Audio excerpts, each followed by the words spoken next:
প্রিয় শিক্ষার্থীবৃন্দ, আশা করি আল্লাহর রহমতে সবাই ভালো আছো, সুস্থ আছো। গত ক্লাসে আমরা উচ্চারণরীতি কাকে বলে, বিশুদ্ধ উচ্চারণ কেন প্রয়োজন এবং অধ্বনির উচ্চারণ, সেই সাথে আদ্যয়ের উচ্চারণের কয়েকটি নিয়ম আলোচনা করেছি। আশা করি সবাই ভালোভাবে বুঝতে পেরেছো এবং চর্চা করছো। আজকে আমি আদ্যয়ের উচ্চারণের নিয়ম থেকেই কয়েকটি ব্যতিক্রম আলোচনা করব। যেমন দেখো, গত ক্লাসে আমাদের যে কয়েকটি নিয়ম আমরা আলোচনা করেছিলাম, সেখান থেকে একটি নিয়ম ছিল এরকম: শব্দের আদ্য অয়ের পরে জফলা যুক্ত ব্যঞ্জন বর্ণ থাকলে সেক্ষেত্রে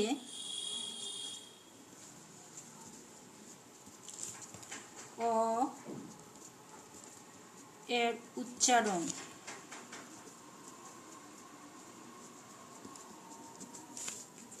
প্রায়শ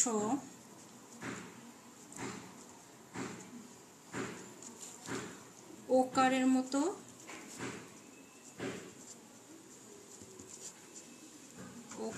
মতো হয়। যেমন আমরা দিতে পারি অদ্য, উচ্চারণ লিখব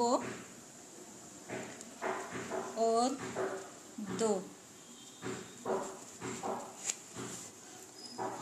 আবার দিতে পারি অধ্যক্ষ, এটার উচ্চারণ কি হবে? অধ্যক্ষ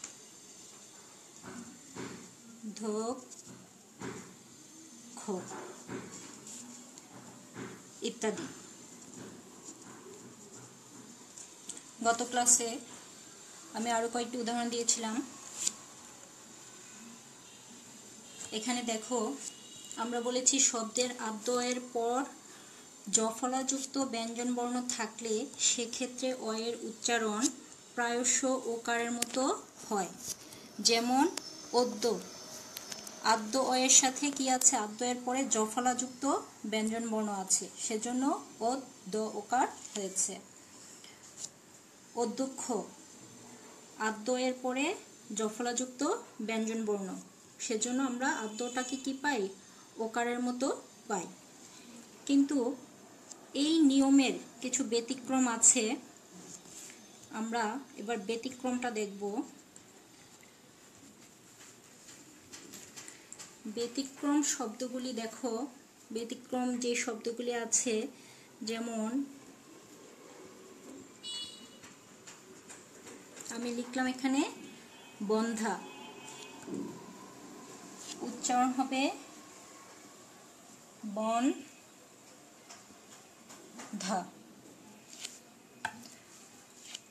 আবার লিখতে পারি বন্দ্যোপাধ্যায়, বন্দ্যোপাধ্যায়।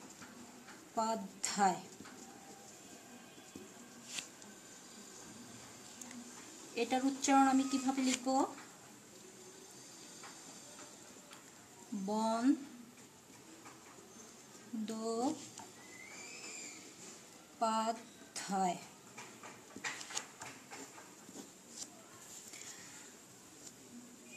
আবার অন্ত লিখতে পারি,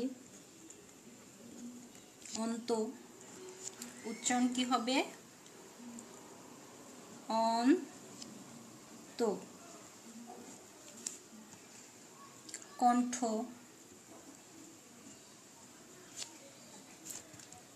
কণ্ঠ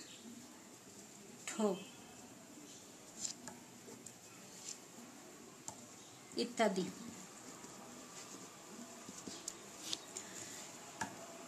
এখন প্রশ্ন আসতে পারে যে আমরা আগের নিয়মে পড়েছি যে আদ্যয়ের পরে জফলাযুক্ত ব্যঞ্জনবর্ণ থাকলে সেক্ষেত্রে অয়ের উচ্চারণ প্রায়শ ওকারের মতো হয়, কিন্তু এখানে আমরা বন্ধা লিখলাম,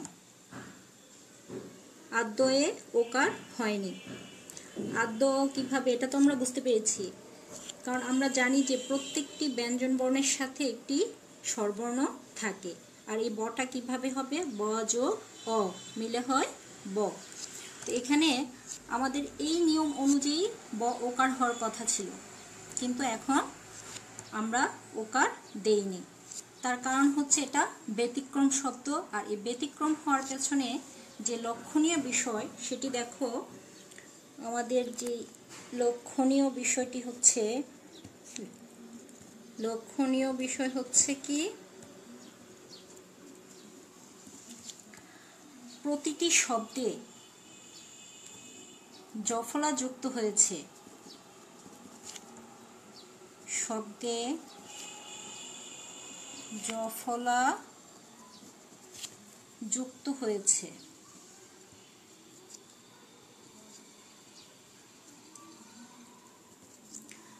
লক্ষণীয় বিষয়টা আমরা দেখি যে প্রতিটি শব্দে জফলা যুক্ত হয়েছে যুক্ত ব্যঞ্জন বর্ণে, যুক্ত ব্যঞ্জন বর্ণে।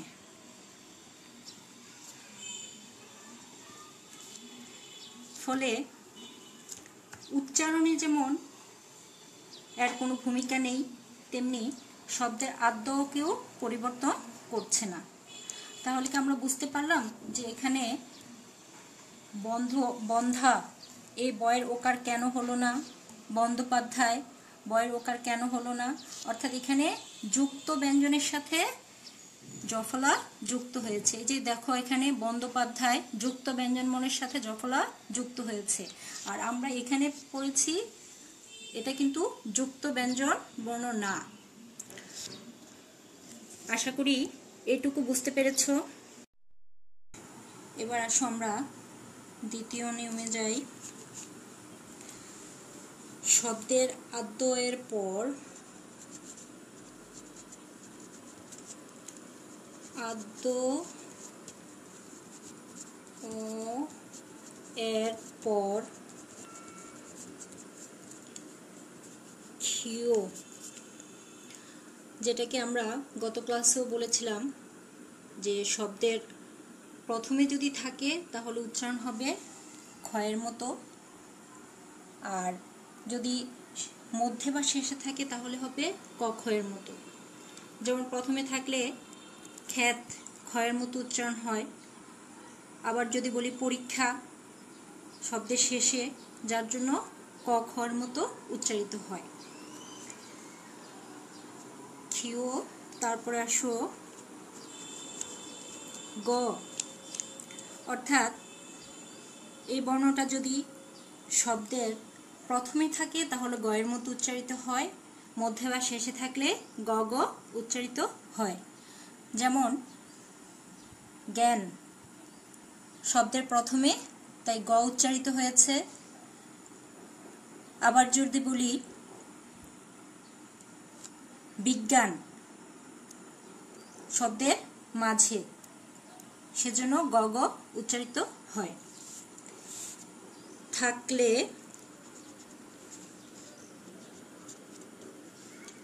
সে অ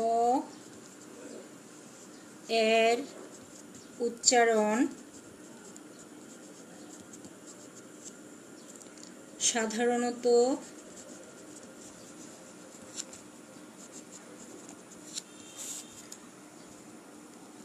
ওকারের মতো হয়ে থাকে।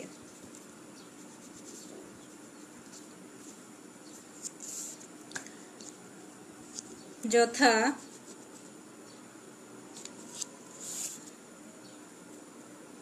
অক্ষ, আমি কি লিখলাম, অক্ষ। এখন উচ্চারণটা কি লিখবো, ও ক খ ওকার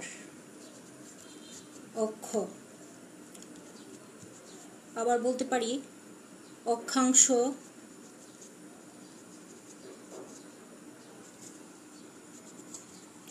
উচ্চারণ লিখি অক্ষাংশ।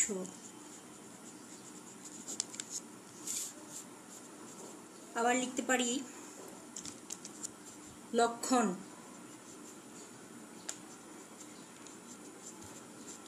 উচ্চারণ হবে কি লক্ষণ।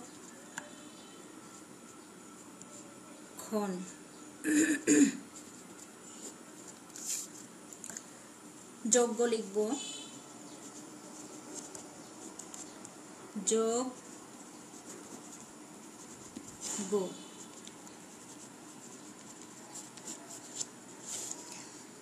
ইত্যাদি।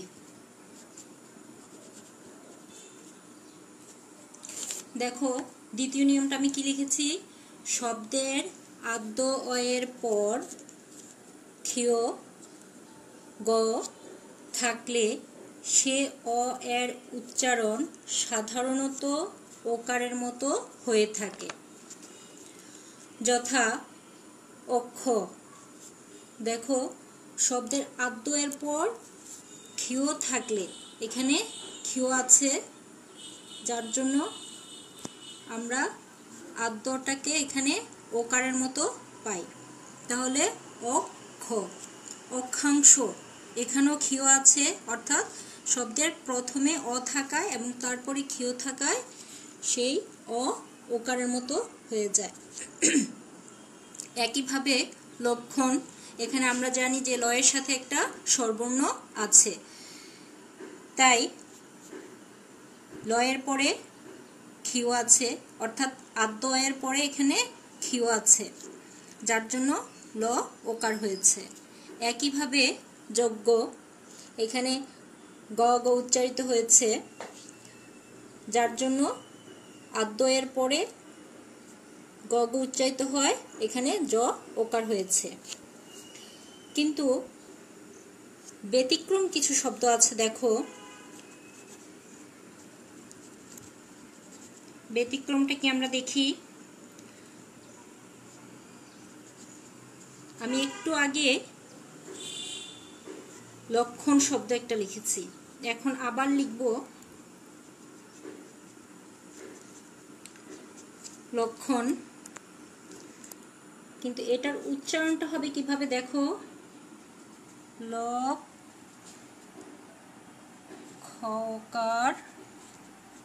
ন, লক্ষণ। যজ্ঞ লিখেছি, এখন লিখব আমি যক্ষা।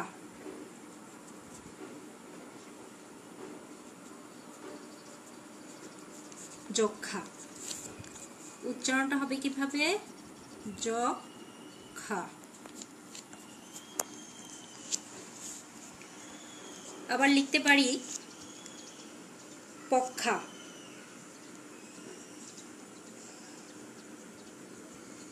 পক্ষা লিখলাম, উচ্চারণ লিখব কিভাবে, পক্ষা।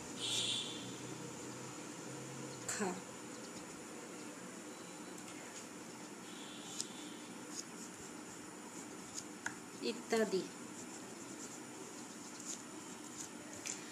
আচ্ছা, এখন ব্যতিক্রম কেন হলো দেখো, এখানের যে লক্ষণীয় বিষয় সেটা হচ্ছে যে অ এর পর আমরা এখানে পড়েছি ক্ষীয় গ থাকলে, হ্যাঁ, সে অ এর উচ্চারণ সাধারণত ওকারের মতো হয়ে থাকে, কিন্তু এখানে দেখো ক্ষীয় এর সাথে অন্য আরেকটি বর্ণ যুক্ত হয়েছে। আমরা জানি যে ক্ষীয়টা হচ্ছে ক এবং মূর্ধন্য স, এই দুইটা বর্ণের সমন্বয়ে গঠিত।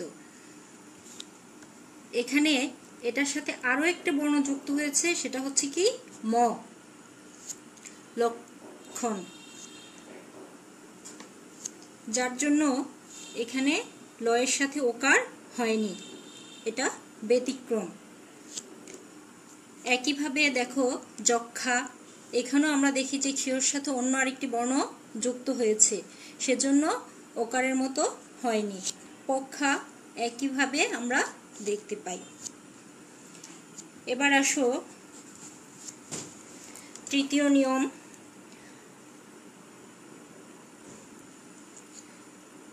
শব্দের প্রথমে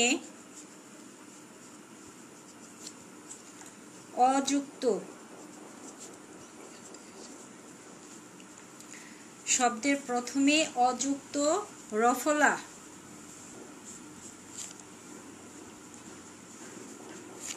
থাকলে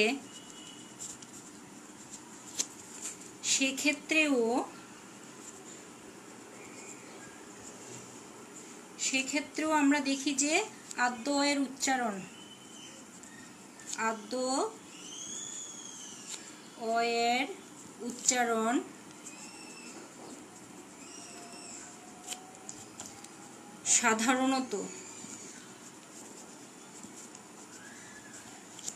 সাধারণত ওকার হয়ে থাকে।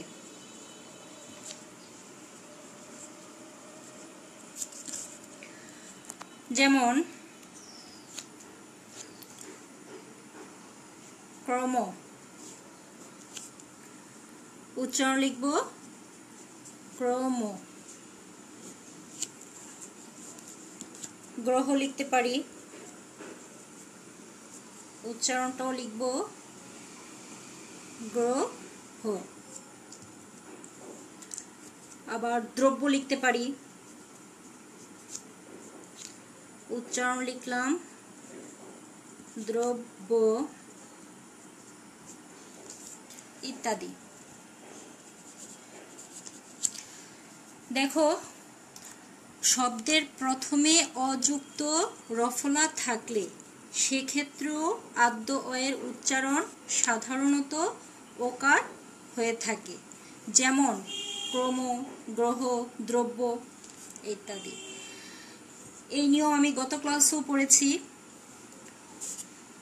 আজকে বলার কারণ হচ্ছে ব্যতিক্রমগুলি তোমাদেরকে জানানো।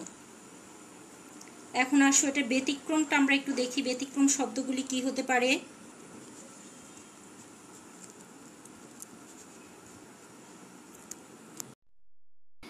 ব্যতিক্রম শব্দগুলি আমরা দেখি যে অযুক্ত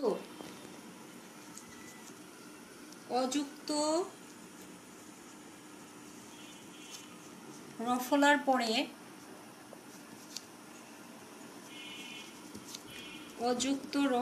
পরে অন্তস্থ অ থাকলে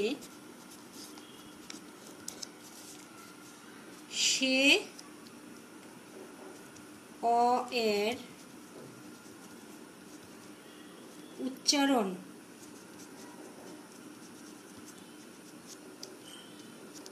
প্রায়শ অবিকৃত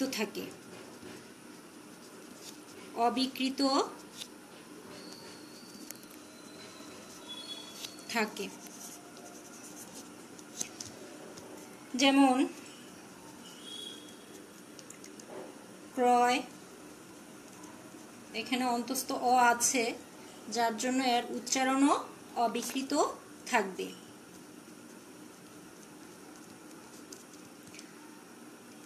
আবার আমরা লিখতে পারি ত্রয়,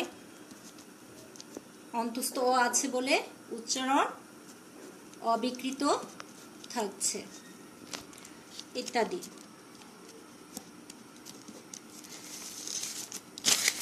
আজকের এই নিয়মগুলো আমার আবার বলার কারণ হচ্ছে যাতে তোমরা আদ্য এর উচ্চারণ খুব ভালোভাবে আয়ত্ত করতে পারো। আশা করি আমরা প্রথম থেকে এই পর্যন্ত যে ক্লাস নিয়েছি 2 ক্লাসে তোমরা খুব ভালোভাবে চর্চা করবে। আজকে এ পর্যন্তই। আমি বাড়ির কাজ দিয়ে দিচ্ছি, আগামী ক্লাসে আমরা এর উত্তর মিলিয়ে নেব। বাড়ির কাজগুলো অবশ্যই করবে।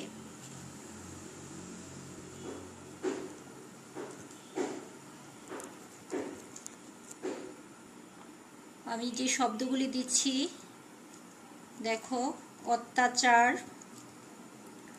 গদ্য, নদী,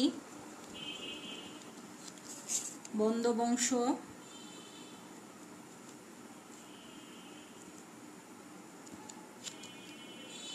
রক্ষা, বক্ষ, দক্ষ, যক্ষা, গ্রন্থ,